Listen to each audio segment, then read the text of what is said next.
Inside Out. Kale omulabi waffe ow'omukutu gwaffe gwa SML News UK nkwaniriza nnyo nnyini ddala era njagala okwebaza okutugoberera nga bulijjo. Bye tuba tukoze n'obamu nekyoyiga twebaza Katonda ate biba tebikunyumire toza nti biba binyumidde abalala oba bw'oba tubinyumiddwa leero oli binyumira olulala. Tuba n'okuyiga okw'enjawulo okuva ku bantu baffe abakugu n'enkyaleero ndi musanyufu ddala kuba ne Professor Michael Kaluya musomesa waffe ono mumutegeera w'ebyenfuna tatera kubeera naffe kubanga awangalira mu ggwanga lya America kibuga za Dallas naye buli lwabayiseeko mu Uganda yeewayo n'aba nekyatuwa olwa ensi yaffe. Sanyusa okukulaba. Sanyusa nnyo nange bwentyo. Eradde so America egamba ki? America gyeri mulimu Harris versus Trump. Kyekiriwo kati. Kyekiriwo. Sijja kubuuza nti gwe ogwa luddawa. Nze ndi independent. But do you vote? Have you started voting? I vote. You do? You vote in America and vote here? Yeah, I can vote here because I'm a dual citizen. Oh. So you vote in the United States and you also vote here? Yes. Just briefly ku bantu baffe twagala nnyo okumanya ebifeeyo omanyi baga nti okutambula kulaba okudda kunyumya. Nsonga ki enkulu eziri mu kalulu ka America bw'oba otunuulidde? What are the key issues shaping this campaign? Harris versus Trump. Sijja kwogera government ya America because I'm not authorized to. Naye batuli mu campaign. I think globally, including Uganda as well, but them experiencing rising prices. So the cost of living is not only rising in America, but all over the world.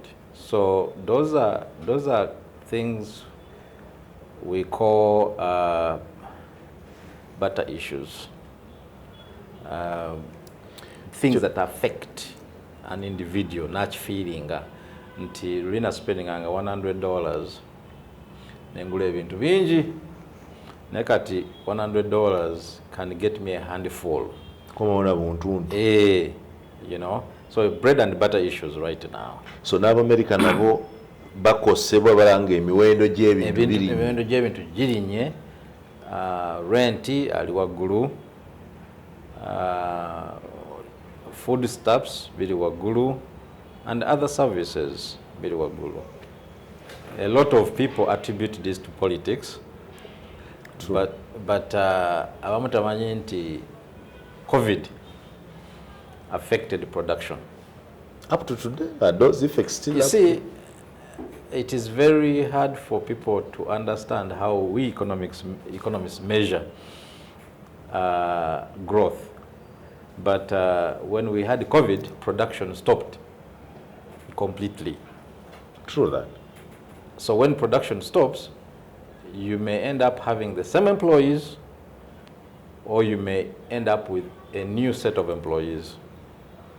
So when you have a new set of employees, to do the production again, it does not take less time to hire new employees. It takes quite a lot of time. Okubayigiza what they are going to do, so that you resume production. But as I say that, it does not stop the consumer from doing what? Demanding what they want to consume. So the demand continues. So we are dealing with a situation where production is very small, so supply is very small, but demand is very high. So what does that mean? It means that prices are going to be very high in that case. So at this point, supply has not caught up with the demand. That's global. Yeah, that's a global issue. It's not an American issue alone. Okay. What interventions do you think are being undertaken?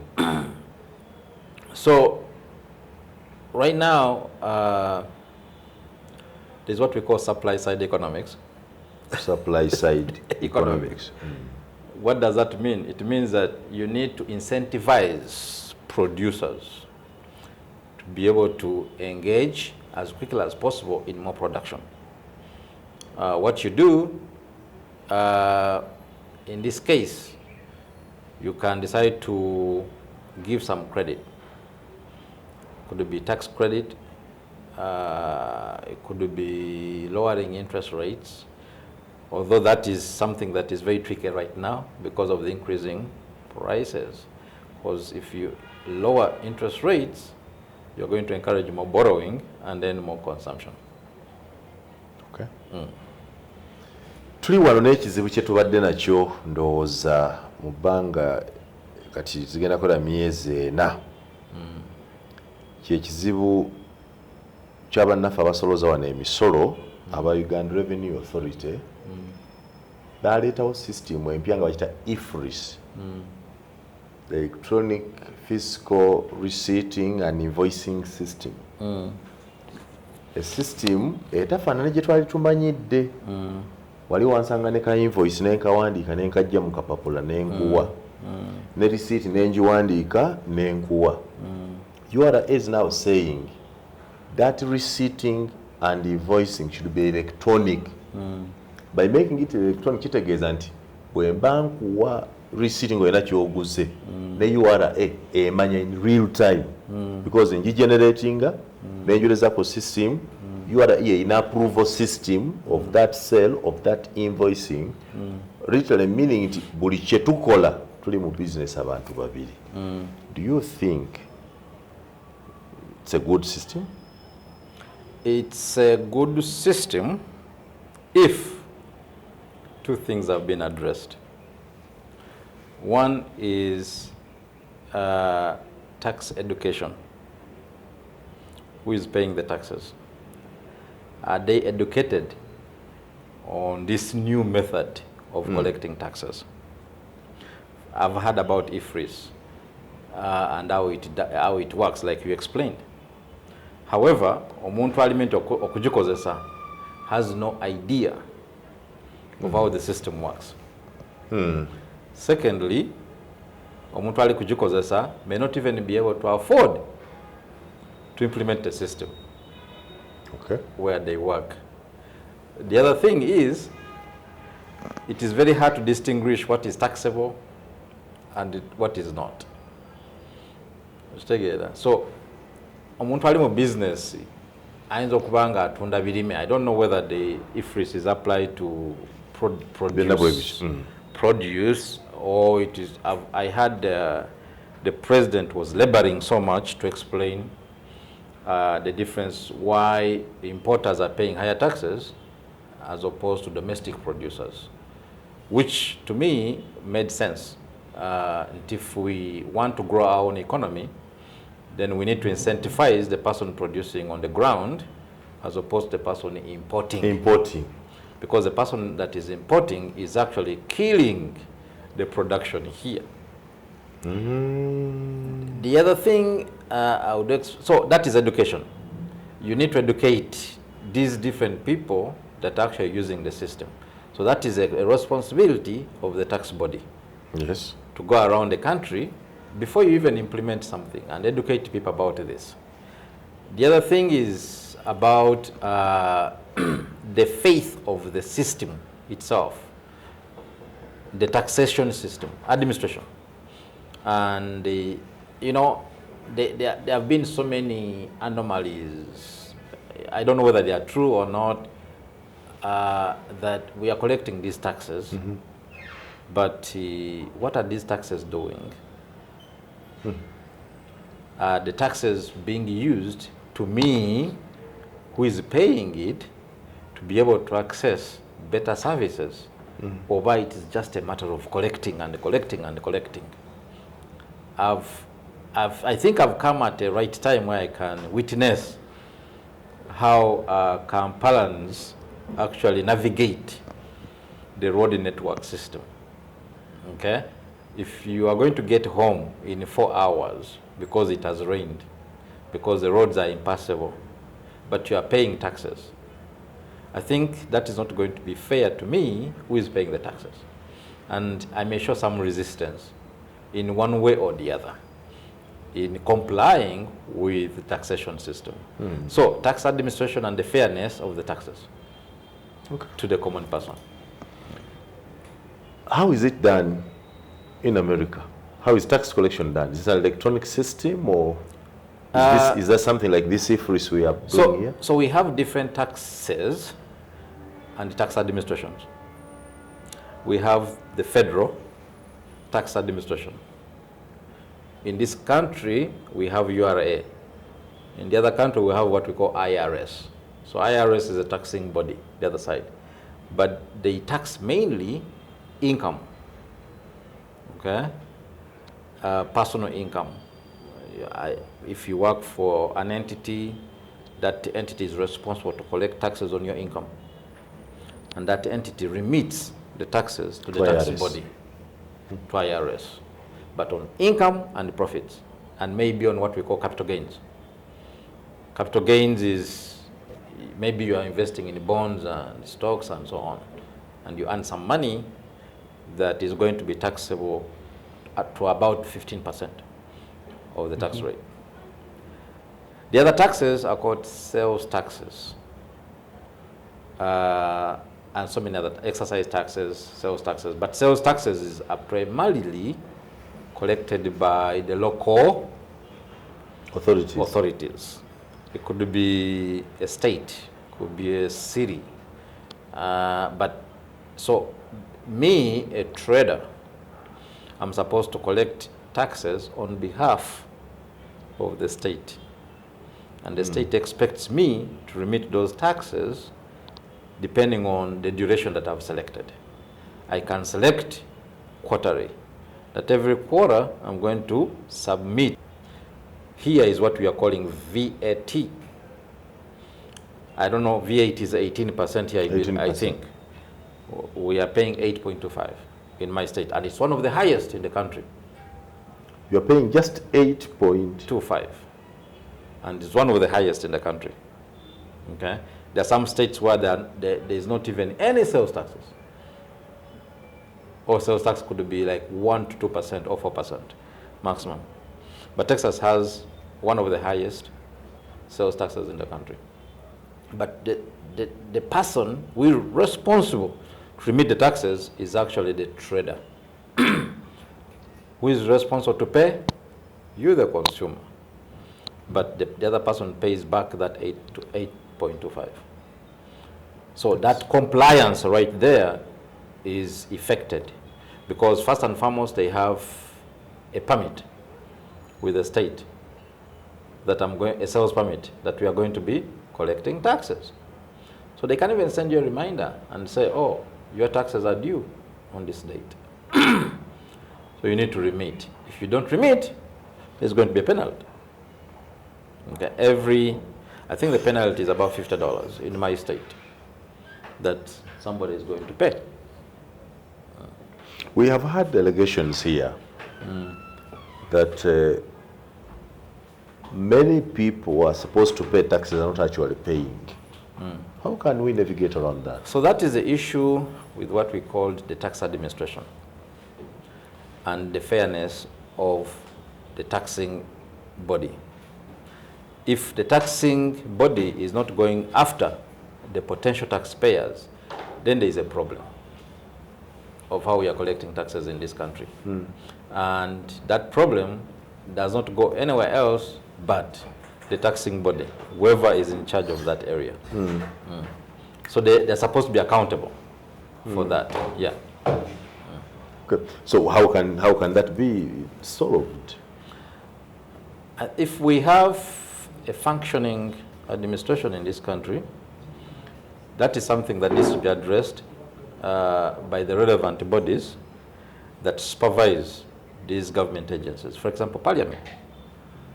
Parliament is supposed to invite the Commissioner General for URA and ask them questions. Why are other people paying taxes and some are not paying taxes? Of course, you must have evidence. So Parliament should have the mandate to audit URA. But how do we enforce that? How is it enforced? Well, still, if Parliament knows what they're doing, then they need to implement that. Now let us say with the tax body. How can URA enforce that? So if URA is independent and they know what they're doing, then where else do you want to get enforcement? If I appoint you and I tell you that I want you to be responsible for this, myself,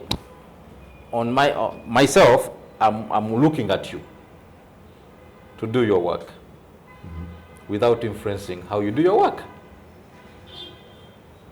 So I expect you to deliver. We also have allegations that the tax body is overtaxing the rich. The tax body is overtaxing the rich. The rich as a punch, and in the end of that it becomes a disincentive that when you overtax the rich, they are not able to produce. Who should really pay taxes? I think we should all pay taxes at different levels based on our production capacity. There are so many different tax regimes in the world, and the most popular is what we call progressive taxation. Do you want to buy land or construct a house? Worry no more. Boss Land Estates is here to serve you. We offer services in selling land on different roads that link you to Kampala City, land surveying, land title processing, letters of administration processing, general construction works, and property management. We allow payments in installments. Our plots of land are prime and are near main tarmac roads. Prices are affordable. Inspection is free. For more packages, call 0777 490 785. WhatsApp 0704 699 388, or visit our offices at Ham Towers, Level 4, Suite number HT54, opposite Makerere University, Main Gate. Boss Land Estates, we guide you home. Where somebody pays according to how much they earn. Okay. To me, I believe that the reason the rich, we are calling them the rich, are paying more is because perhaps they're the only people who are paying, who have the money to pay, because this is a very small tax base that is actually taking care. I believe, if I'm not mistaken, the tax base in Uganda is right at about 20 to 30%.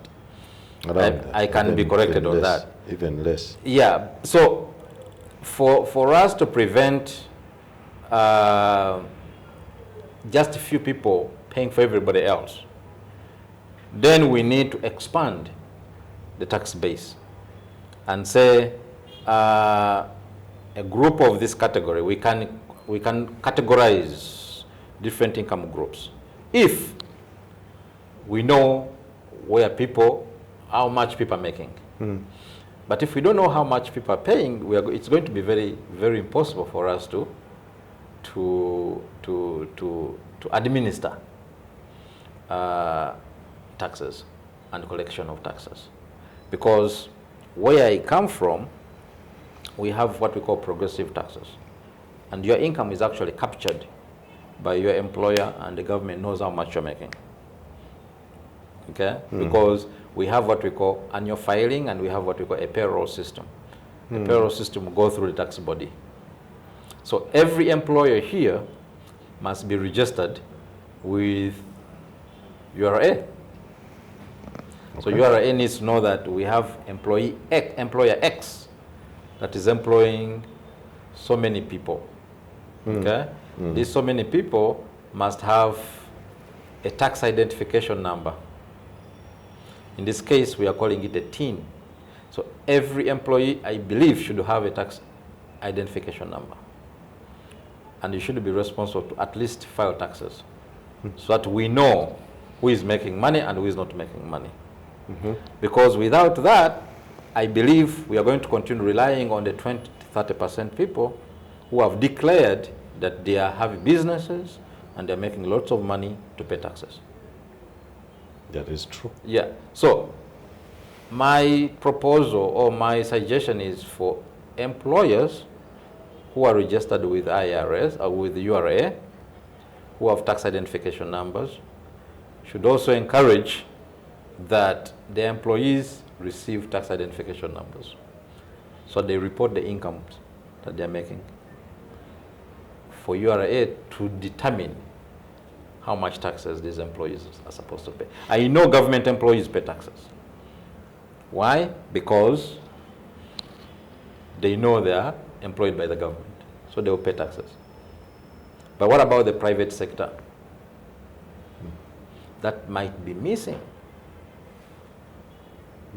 So government might be losing quite some revenue because we don't know who is doing what. Does it happen in America the same way it does here, that somebody, on just one person, there are like 10 taxes that I pay as you earn? They need income tax from me. At some point I pay VAT, I pay exercise duty. Is that how it happens elsewhere? Or can't somebody pay one single tax and say that's it and it ends there? No. Taxation across the world is not a single tax system or not a single pay across the world, because we have different taxes across the world. We have excise tax, we have sales taxes. Here it's called VAT. We have income taxes. But we have a whole lot of other taxes. If you have ever gone to use the Entebbe Expressway, you have paid toll. That's a tax. Road user tax. Okay? Yes. In the US, there is what we call alcohol tax. What? Alcohol. Alcohol. Alcohol tax. You pay tax to take alcohol? Yes. How does that work? Well, whoever vends alcohol, they add an extra, in addition to the sales taxes, they add extra tax. They add an extra tax, which we are calling alcohol taxes. There are areas which we call entertainment districts, okay, like Kampala here, which have hotels and amusement parks and so on and so forth. There's what we call hotel tax as well, or airport tax, because I'm using the premises of the airport. I'm going through the airport, so the airport is going to charge me a fee for having crossed through the airport. I'm using a toll road, so I'm going to pay toll tax. I'm driving across the highway, but I'm tired, I need to sleep. There's a hotel tax right there. Or I live close to an entertainment district, and this area is growing tourism in this area. So they're going to impose extra taxes as well in order to develop their own economy. Highway taxes for people that are doing transportation, and they have, let's say, here you call them magulu kumi, right? Those ones are supposed to be paying a certain tax. And that actually would help to fix the infrastructure. The fuel tax. For every liter that I put in my car, for us we put gallons. Every gallon is about 3 liters. For every gallon that I'm putting in my car, I'm paying about 20 cents of a dollar in taxes. It's a hidden tax, so nobody will ever know that I'm actually paying. And I believe Uganda has that tax as well. But because it's a hidden tax, the owners of the petrol stations here are remitting those taxes. I don't know whether they have it or not, but that's called a fuel tax. All those are taxes paid by one person. All those are taxes. If you are driving, if you don't want to pay it, don't drive. If you don't want to pay toll tax, don't go to Entebbe Expressway. Use another road. If you don't want to drink, don't drink to pay alcohol tax. So there are taxes that are avoidable. There are those that are not avoidable. If you want to eat, then you're going to pay VAT or sales taxes. If you want to clothe well, then you're going to pay VAT or sales taxes. If you don't want to pay those, then don't buy new clothes, don't buy shoes, don't buy food. Just pay income taxes and you're done. Okay. Yeah. How is corruption dealt with in some of those? Because one of the complaints here has been corruption in our tax administration. And I believe recently, just I think last month, the president appointed a revenue monitoring and protection unit and appointed somebody to monitor that. The view is that it should be able to help advise government on closing gaps, leakages in taxes and fraud. The allegation is that there is a lot of corruption in our tax administration. How can that be dealt with? So, I think there is maybe a lack of trust in the constitutional agents that is supposed to look into corruption, which we are calling the IGG. The Inspector General of Government should be handling all these things. If I'm creating a new entity to monitor corruption, then I'm duplicating services. What I'm supposed to do is actually to empower the IGG's office to be able to handle these things. If the IGG is lacking staff, I make sure that they have adequate staff to handle corruption. There is no need of creating parallel power centers in handling corruption. This is an area that I'm very educated about. And I worked with the IGG here to understand corruption in this country. And I gave them quite a lot of solutions, which some of them are working right now. I won't tell you which ones are being used right now and which ones are not, but there are some that are coming that you'll be seeing in a way of combating corruption. But for me, to create different centers of corruption, anti-corruption units, that is duplication of services, and that increases public spending. We need this money to go elsewhere and do other things. We need to empower the IGG or the Inspector General of Government to be able to do their work, because it's a constitutionally mandated office to address some of the things. How's the US addressing such issues? The corruption? US? Or there is no corruption in America? There's corruption everywhere. There's corruption everywhere. But there is what we call hidden corruption, which a typical person in Uganda may not see or will never see. It is not embezzlement of funds. It is not bribery like people see. And it could not be fraud, but it would be simply, we call it white collar corruption. Okay? If I know you, I would trust you with a contract.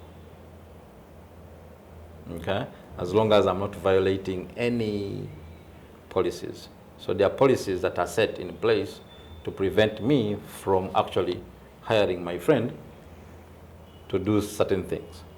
There are policies right there. But that does not mean that it will stop the person from contacting another friend who is not me to be able to do the same thing. Okay. Yeah. And so the bodies, what bodies check that? And what can we learn from them? So every institution, based on federal law, puts in place what we call conflict of interest policies. That I cannot use my office to engage in something that benefits my office. That I can't give you a contract if you're my friend, knowing very well that you're my friend, to supply things to my office. What's wrong with that? Well, you're my friend. Why should I go to somebody I don't know and I live with somebody? That is conflict of interest. But you're the person I know. Yes. I am very sure that Kaluya will supply me. So what we have is, where I work, for example, we have a particular office that handles procurement. I don't handle procurement. So I'm going to refer you to that office if I know you're my friend, because the policies guiding me don't allow me to procure. Interesting to hear that there's corruption everywhere. Yeah, but there's corruption everywhere. And the corruption is very, very complex as we go. There's what we call lobbyists who influence policy. Can a cashless economy check corruption? A cashless, for example, if we chose not to have cash anywhere. Exactly. A cashless economy can actually, is very good to prevent corruption. Okay. Yeah. But doesn't make life easy for you people who are using it there. It makes life easy. Sometimes I move with the cash and I will never touch it because I'm used to cashless economy. Sometimes I have cash in my pocket and the only thing I have to do is to put in the bank to be able to spend it. Okay. Because people are not holding cash. A country like Sweden, 98% is cashless. Even you visiting, they'll ask you to buy a card at the airport. You put all your money on that card and go spend that money using a card, cashless card. As an economist and a Ugandan, what's your view about our economy? Is it an economy that's impressive, that's growing? Do you see our economy growing or failing or so? What could be the challenges and what could be the solutions from an eye of an economist now? Looking at what I look at today, it's actually compelling me to write a book which I'm calling Economic Chaos. People are thriving in chaos here. There's a lot of money in Uganda that is exchanging hands, a lot of money. Unfortunately, some of this money, even the taxman doesn't know where it is.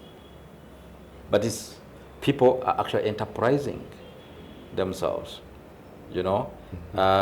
If I'm a vendor on the street, I'm making money. If I have a boda, I'm making money. There's a lot that people are doing that is making them money without the tax person knowing. Now, that is, I think you've heard of what they call near take-off stage. When we are nearing take-off stage, this is what you see. Chaos. There's a lot of chaos in the way people make money. Economic chaos. Yeah, some of the money making is illegal, some of the money making is legal. So you expect everything, but people are making money. Very chaotic. There's no regulation. There's no what? You are buying at your own risk. Okay? You go to a street vendor, you buy the chapatis. You don't know whether the chapatis are good or whatever. You just buy. You're buying tea on the street. You don't know whether the tea is good or you just buy because you're hungry. So everybody is finding a way of actually making money. The chaotic economy. Yeah. When do we see the book out? I don't know. I won't promise. What will it add to our economy? I think you will be able to understand that for us to be able to actually correct and put in place regulations that can guide how people do business, that is what you get out of the book. Maybe one last one. There is something that's interesting that I would like to share from your experiences as an American now. It's the issue of social security, especially for the informal sector. In our country, social security is handled at the level of government workers. There is a pension scheme, which is mandatory, it's compulsory. At the level of private companies, there is the National Social Security Fund, where people make remittances by force. It's also mandatory. But there is a class of people that are neither in the private sector, formerly employed by companies, nor in the government. They're in the markets, trading, they're vending things on the market, they're in in transport, borders, taxis, everything.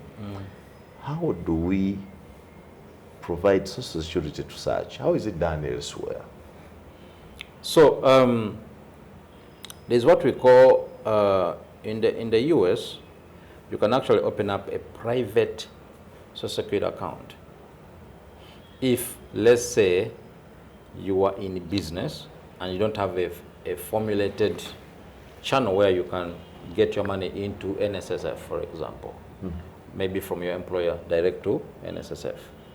So you can actually open up a private account and save and say that every so often I'll be depositing a certain amount of money into my account to save for retirement. Now, this requires education to people that at some point, you're going to be 60 years of age, okay? The rate at which you'll be working at that time is not going to be the same rate at which you're working now. So you need to prepare for that time.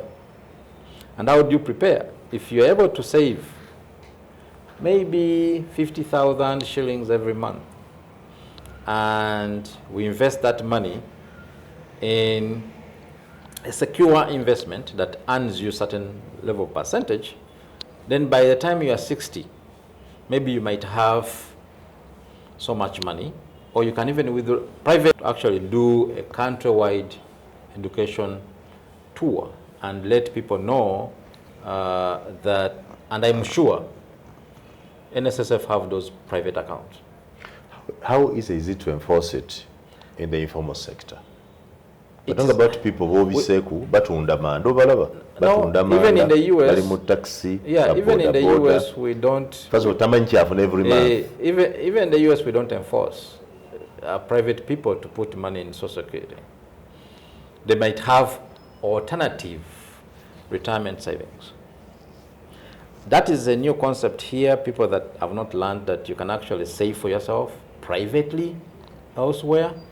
I think I was at a bank yesterday and somebody talked to me about that. And I said, this is a good thing.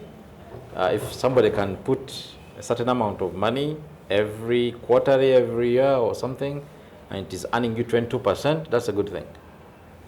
By the time you retire, according to the duration of the time that you have selected, you might have someone. I was in a bank and a young lady came and talked to me about that. So which is decent. Okay, so if the public fund or NSSF is not doing it, the private individuals can do it, which we are calling the banks, which we are calling the insurance companies. And I've also seen a lot of billboards around encouraging people to have insurance, which is also a good thing. I think it is another that many of us don't understand. Ugandans and insurance. I have actually had pastors tell people that please don't insure. Things like life insurance. Says, no, you don't need to insure anything. God exists. Just pray, you'll get it. I don't want to talk about the pastors because that is not my area.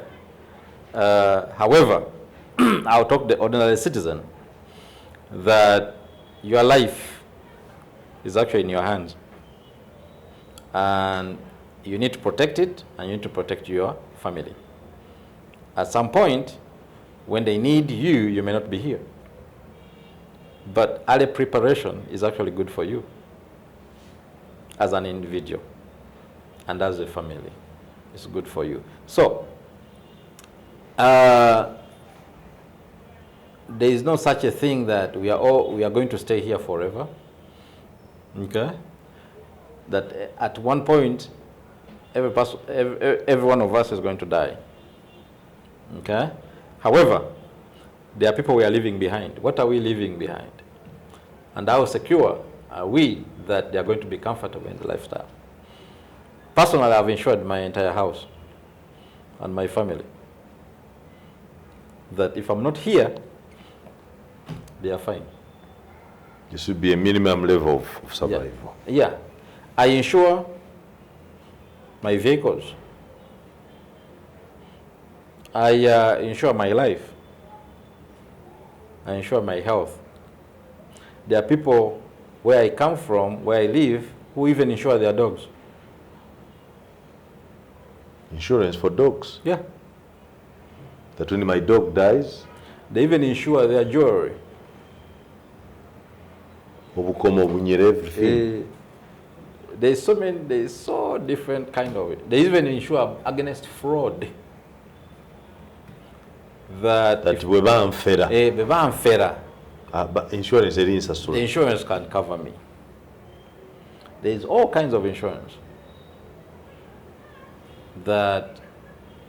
So insurance is something that you have to believe that at one point it's a collection, it's a group of people coming together and say that in a case one of us has a problem, we have this fund that is going to help. It doesn't mean that everybody is actually going to have a problem at the same time. It's very good to always have you for these business lessons. And in the Business Class show, we enjoy the learning of new lessons and sharing of experiences here and there. And it's wonderful sharing from you, who is a dual citizen, observing what Uganda does and what the United States does, and being an academician, that we expect you to bring back your knowledge here so that the community that raised you can share into it. It's always a pleasure to have you, Professor Mike Kaluya. We can end it here and maybe wait for you another day when you have better lessons. Sure. We thank you always for sparing time. Thank you. Thank you so much.